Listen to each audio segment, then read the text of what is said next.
Podium Podcast. Lo mejor está por escuchar. Una advertencia antes de empezar. Este documental contiene descripciones de violencia física, sexual, psicológica e ideaciones suicidas.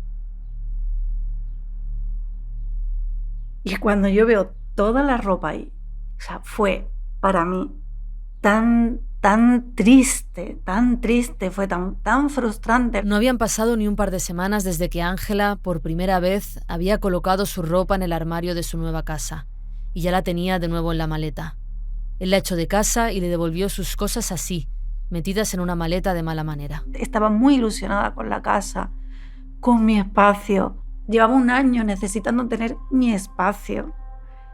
Y, o sea, fue un mensaje, fue muy violento. Para mí fue muy violento, porque fue echarme de muchas maneras, no solamente echarme de casa. Su amiga Ana se preocupó. Tú tienes que aconsejarle desde la empatía, desde la confianza de, oye, yo creo que quizá esto no está funcionando, que igual esa persona no está bien y ya está, pero no puedes hacerte que la otra persona no te cuente, o sea, que te haga enemigo suyo y que no te cuente. A ti te interesa como amiga que quieres de verdad que te cuente todo, aunque tú tengas que morderte la lengua de alguna forma, ¿no? Claudia, su hermana, estaba igual. Una de las cosas que yo me he aplicado en todo momento es que si ella no podía confiar en mí, se le iba todo el apoyo.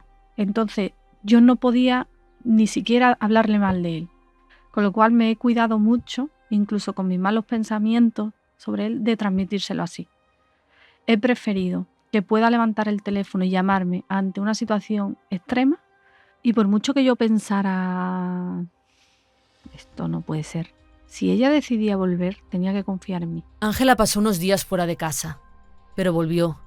Volvió porque él le pidió que volviera, y desde entonces tuvo la maleta siempre a la vista, preparada por si necesitaba salir corriendo. Él ya supo cómo podía controlarme y someterme. Eso era continuo. Y me echaba en mitad de la noche, al mediodía, por la mañana, con mis cosas tiradas encima. Eso ya se volvió normal.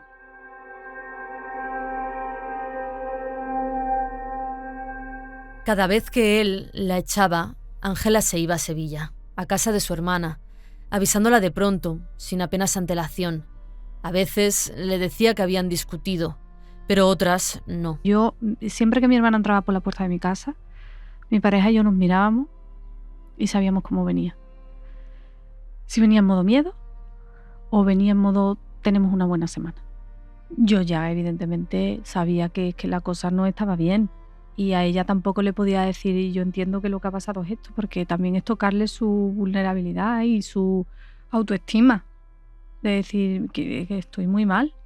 Y no tengo dónde estar. Yo recuerdo una conversación que tuve, le dije, Ángela, tú eres más importante que mi casa, tú no puedes tener miedo a ocupar un espacio en mi casa, aunque yo viva con mis hijos o con mi pareja. Ángela estaba convencida de que no tenía derecho a nada, que todo era más importante que ella, y su hermana lo notaba, en cómo se movía, en su forma de hablar, pero cuando estaban juntas estaba mejor. 2 días le hacía falta, una noche. Lo hablábamos mi pareja y yo literalmente, decíamos ya es otra. Y yo ya empecé a preocuparme que hablara con él.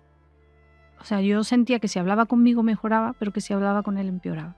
Que cuando estaba en mi casa volvía a tener los pies en la tierra, y cuando volvía a llamarme en un estado extremo, todo lo que en esa relación se le había metido en la cabeza no tenía sentido.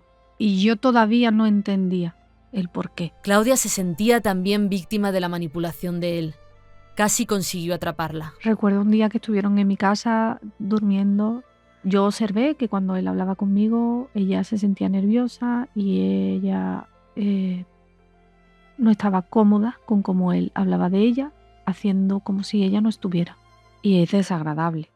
Pero aún así piensas, han discutido antes, él está enfadado, y ahora pues no la mira porque son cosas de pareja, pero no piensas que no ha pasado nada y que simplemente decide castigarla con su manera de ignorarla.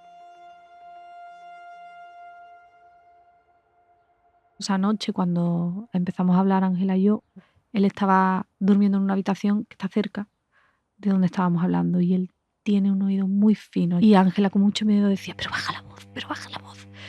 Muy atacada, estar con Ángela era una energía de sufrimiento extremo, o sea, de estrés, y le decía, pero ¿y qué más da? ¿Qué estamos diciendo? No, pero tú no sabes cómo después, sin querer contarme, ella apuntaba a que verás después. Después estaba todo lo que Ángela no le contaba a Claudia, la violencia. Ángela recuerda sobre todo un día concreto, por la línea que se cruzó entonces. Era domingo, sobre la 1 del mediodía. Me echó, pero me echó de la siguiente manera. Me cogió en volandas, o sea, abrió la puerta, me cogió en volandas y me estampó contra el rellano del ascensor. Y me tiró la maleta, que siempre estaba ahí ready para el momento que tuviese que salir, que era de 80 litros, me la llenó, me la tiró encima, cogió un montón de bolsas de basura, las llenó de mis cosas y me las tiró encima y cerró la puerta. Y yo caí boca abajo, o sea, fue un dolor muy fuerte porque yo caí, boca abajo. O sea. Entonces cogí todo, como pude, como un homeless, me metí en el ascensor llorando muchísimo y salí al río, crucé a la otra orilla y me senté en el césped con todo. Y a llorar. Y entonces se me acercó una chica y me preguntó si estaba bien, si quería agua, si quería algo. Yo le dije, no, estoy bien. Y yo decía, esta persona que no me conoce de nada, me está viendo llorar, me ofrece agua. Y mi pareja nada. Me culpa de que tenga ansiedad. Me culpa de que no puedo, ¿sabes? Como que no tengo derecho a nada.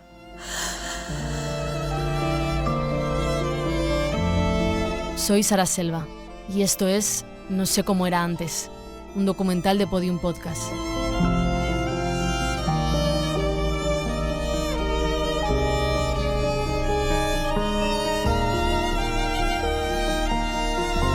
Episodio 2.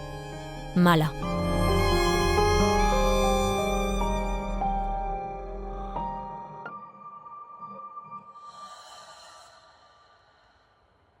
En 2021, estando unos días en casa de su hermana, en Sevilla, Ángela descubrió que estaba embarazada.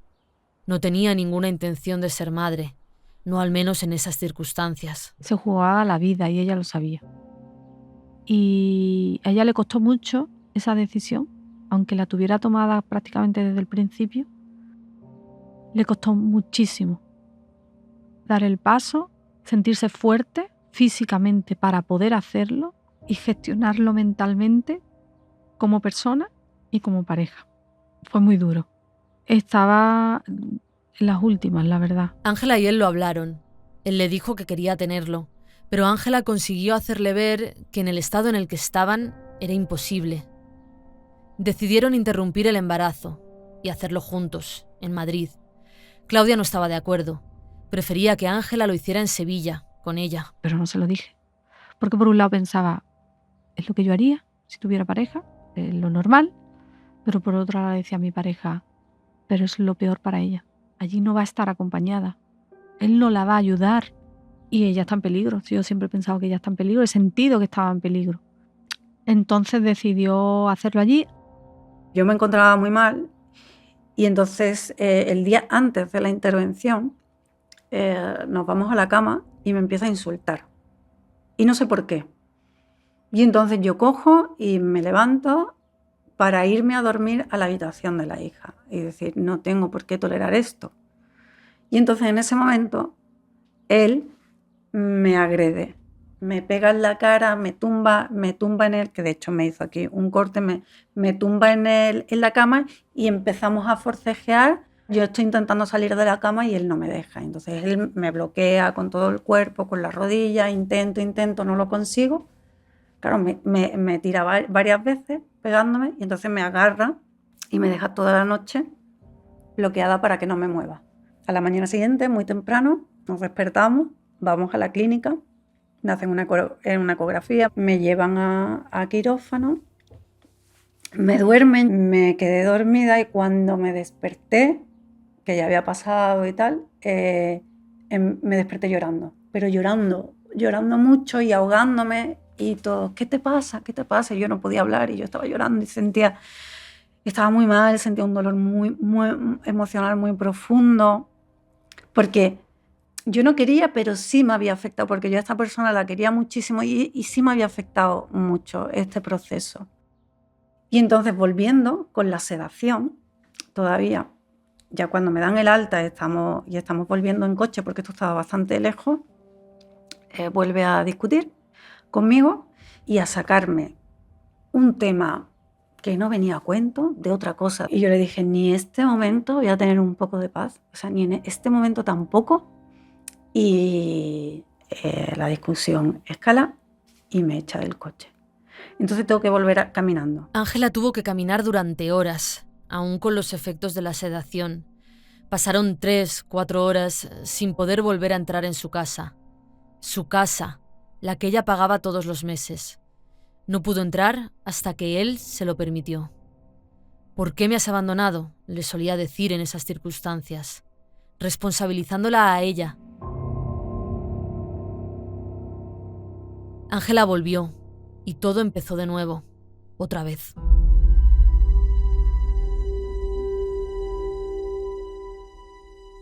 Ángela tiene un tatuaje en el brazo que llama la atención. Es una palabra, mala. Esa palabra era como un arma de destrucción masiva para mí. En realidad, en el tatuaje, cada letra está separada por un punto, como si fueran unas siglas. Es su manera de darle otro significado a esa palabra. Ángela sufrió abuso sexual en la infancia. Lo contaba en el testimonio que le escribió a Cristina Fallarás. Cuando era niña, su tío abusó de ella durante más de 6 años. Y solía llamarla así, mala. Él empezó a utilizar el abuso sexual que ella sufrió cuando era niña para manipularla. Le decía que ahí estaba su problema, que por eso tenía tantas crisis de ansiedad, que era eso lo que tenía que tratar en terapia. Ángela volvió a ir a terapia, esta vez para hablar de eso en concreto, como él le exigía. Pero entonces... Y entonces la trama empieza a girar en torno, ahora soy víctima de tu abuso sexual en la infancia. ¿Cómo soy víctima? Pues has destruido mi autoestima sexual y ahora lo tienes que reparar. Él no se le ocurre otra idea que para recuperar su autoestima sexual que grabarme manteniendo relaciones sexuales. Ángela no quería que él la grabara. Estaba en un momento delicadísimo, recuperando los recuerdos del abuso, pero nunca le había dicho que no. No se sentía libre para hacerlo. Nunca me dijo ni hablamos para qué iba a usar esas imágenes y por qué quería grabarme. Yo en algún momento hice como la reflexión de bueno, al menos está mirándome, aunque sea a través de la cámara, porque como nunca me sentía ni cuidada, ni atendida, ni observada, pensé, bueno, pues tiene interés aunque sea a través de la cámara.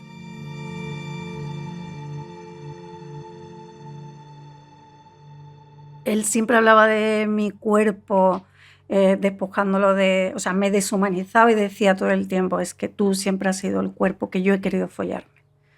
O sea, el cuerpo. Tenía que hacer un papel continuamente porque yo no sentía absolutamente nada. A mí ya me daba asco. Su terapeuta empezó a ver que su casa no era un lugar seguro. Le recomendó que pasara más tiempo fuera, en Sevilla. Ángela siguió su recomendación y le fue bien. Pasó meses allí y fue entonces cuando consiguió enfrentarse a ese trauma que le había perseguido durante más de 20 años y hablarlo en profundidad con su familia. Logró incluso alejarse un poco de su pareja. Volvió a Madrid dispuesta a no dejarse llevar por su manipulación. Yo intento seguir poniendo límites y se desata, estamos en 2022, se desata violencia, agresiones físicas. O sea, en plan, él me decía, yo tengo que ser tu prioridad. No estás curada. ¿Ves cómo no estás curada? ¿Ves cómo no estás curada? No tienes solución. Tienes una enfermedad mental incurable. Había conseguido otra vez desestabilizarme al extremo, generarme una dependencia muy fuerte, que había conseguido superar algo antes, y otra vez volverme al caos. Para entonces, Claudia, aunque no tenía toda la información, estaba convencida de que Ángela tenía que salir de esa relación. No se atrevía a hablarlo con ella por WhatsApp porque sabía que él leía las conversaciones. Tienes miedo a escribir un mensaje, pero a una amiga, a escribir un mensaje a mi madre, a escribir un mensaje a mi hermana, al trabajo, ya lo tengo que compartir con él todo, tengo que compartir con él, o sea, pierdo totalmente mi privacidad. Y todo tiene que pasar ya por miedo a que me llame mentirosa, a que me diga que le estoy ocultando información, a que me diga que le estoy siendo infiel. Claudia le mandaba emails con preguntas que encontraba en internet. En el asunto escribía: responde a esto. Controla el dinero que gastas, te dice cómo tienes que vestirte, se enfada si inviertes más tiempo en tus amistades familiares que considera necesario, mantienes relaciones sexuales aunque no te apetezca porque si no se enfada. Pero entonces la dependencia emocional de Ángela ya era absoluta. Cuenta que la sensación es similar a la que siente una persona adicta a la heroína, por ejemplo. El problema es que cuando quieres salir de ahí, te encuentras viviendo con la única persona que te puede proporcionar la droga que necesitas. Y aunque tú sabes que te está matando, no puedes superarlo porque tienes un daño profundo tan fuerte que necesitas anestesiarte con pequeñas dosis de afecto o de droga.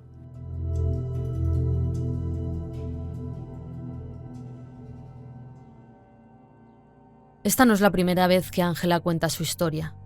Ha tenido que contar esto mismo ante peritos forenses, abogadas, psicólogas, funcionarios, jueces. Vale. Probando sonido y esas cosillas.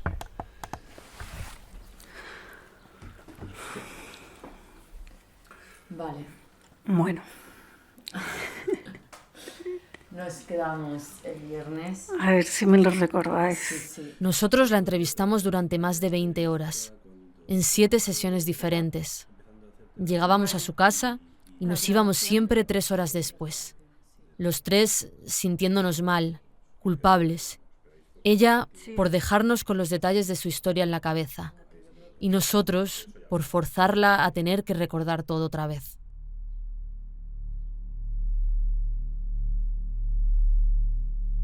Ha habido días difíciles, días en los que Ángela se emocionaba más al hablar, en los que hemos tenido que parar a respirar. Ha habido otros días, la mayoría, en los que ella hablaba disociada. Es un mecanismo de protección habitual en situaciones de trauma, como explica Maggie Sánchez Ferrer, la psicóloga. El cerebro lo que hace es protegerte, porque fíjate que el cerebro no está diseñado para ser feliz, está diseñado para la supervivencia. A veces, Ángela cuenta su propia historia como si no fuera suya, como si la observara desde fuera. Esto que vamos a escuchar ahora nos lo contó uno de esos días, disociada. ¿Dónde estáis? ¿Estáis en casa? Sí, estamos en casa. ¿En el pasillo? Estamos en el sofá sentados hablando tranquilamente, súper bien, tranquilo, estamos hablando. Y entonces me pide tener sexo. Yo le digo que no puedo. Y además le digo que mi cuerpo está muy cerrado, que me duele, que no me siento bien. Entonces me echa. Y me da como 2-3 minutos para irme. ¿Y eso es tal cual? O sea, te dice, vete de casa. Sí. Vete de casa y ya estás tardando. Tienes 2-3 minutos. Y me dice que sepas que no tienes ni puta idea de chupar una polla. ¿Y qué hago yo? Vale, cojo mis cosas y me voy. Es que yo ni lo pensaba. Yo ya era como evitar el conflicto, porque yo se lo decía, digo, yo es que ya no, mi cabeza no puede soportar más. Y entonces cuando estoy saliendo por la puerta se tira al suelo y empieza a fingir una crisis de ansiedad. Entonces yo me quedo en la puerta, llego para consolarlo y entonces lo calmo y me pide otra vez. Me vuelve a insinuar y se acerca y me pide otra vez tener sexo. Y yo en ese momento digo que ya me había hecho sentir culpable por haberle dicho que no, pues cedo. Con un dolor enorme, fatal, y finalmente consigue que me quede. Quédate, vamos a hacerlo bien.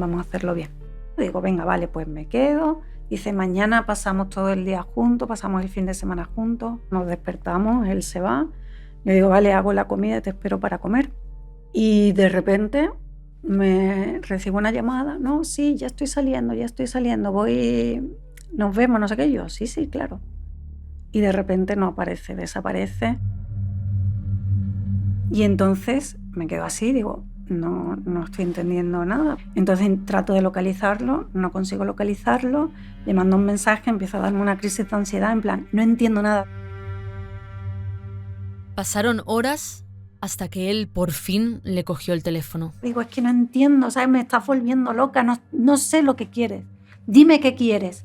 Y ahora empieza a decirme que soy una controladora, que él tiene derecho a estar con sus amigos. Después de esa conversación, Ángela quedó con un amigo. Y yo dije, salvación, ¿sabes? Me voy, me desconecto porque me va a dar algo. Aquí me vestí como pude, me fui con él. O sea, me fui con él a las 9. Cojo y le digo mi itinerario, oye, he salido con esta persona, volveré a tal hora. Vuelvo a las 12 y cuando vuelvo empieza a decirme que ha estado 4 horas esperándome. Empieza a echarme en cara que me he ido, con quién me he ido, cómo iba vestida, para quién iba vestida así. Yo colapsé. Ahí me da una crisis de ansiedad y ahí me da una paliza. Me tumba en la cama y empieza a pegarme con mano abierta por todo el cuerpo. Me decía que yo no tenía solución, que mi enfermedad mental era incurable, que yo no tenía solución, que yo no estaba curada, Él no dice nada, hace como que no ha pasado nada, se queda dormido. Y en ese momento, cuando él ya lleva tiempo durmiendo, yo seguía, vestida, despierta, intentando como de aterrizar. Sentía una resaca muy fuerte en la cabeza y ahí dije, se acabó. Digo, ¿qué solución tengo? Matarme. Es que de aquí no puedo salir. Ahí estaba como por un lado diciendo, esta relación que yo tengo con esta persona no se resuelve, no sé cómo salir de aquí. Y al mismo tiempo pensaba, yo estoy enferma, eso no tiene solución. La única solución es morir. Entonces fue cuando me fui a la terraza, saqué mitad del cuerpo, iba a tirarme, pero claro, era un tercero. Y entonces miré para abajo y dije, si va a ser peor el remedio que la enfermedad, como se dice. Y encima yo ya pensaba en las represalias que iba a tener si yo no moría. Porque en realidad para mí era terminar con la angustia. Yo decía, si voy a seguir peor, si como no llegue a morir y me rompa lo que sea, pero no llegue a morir, es un tercero, digo, lo que me queda con esta persona es insufrible. Entonces fue eso lo que me hizo volver a la cama y meterme otra vez en la cama, tal como estaba.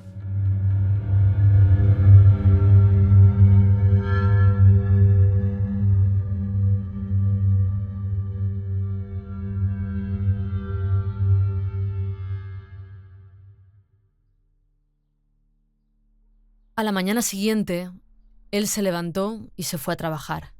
Era domingo. Ella se sentó en el estudio, en la mesa de trabajo que compartían.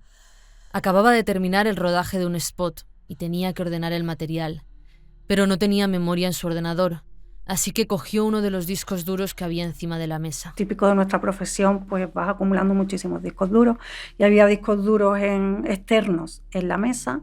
El primero ponía proyectos, estaba etiquetado con la palabra proyectos, lo cogí, lo enchufé a mi ordenador, vi un montón de carpetas. Había carpetas con proyectos de él, trabajos que ella conocía, pero había otra carpeta en la que solo ponía su nombre, el de él. Y me encuentro un montón de carpetas clasificadas con nombres de mujeres en mayúsculas, con el nombre de su expareja, con nombres que, o sea, me hizo la cabeza clac. Digo, ¿esto qué es?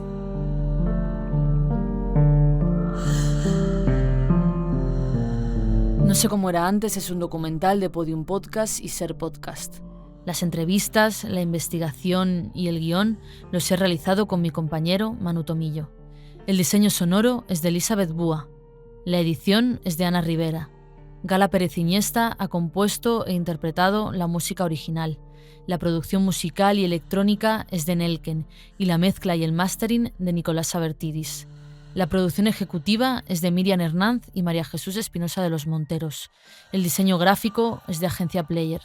Yo soy Sara Selva. Si quieres ponerte en contacto con nosotros para contarnos algo o dejarnos un comentario, puedes hacerlo a través de este correo, nosecomoera@gmail.com. Gracias por escuchar.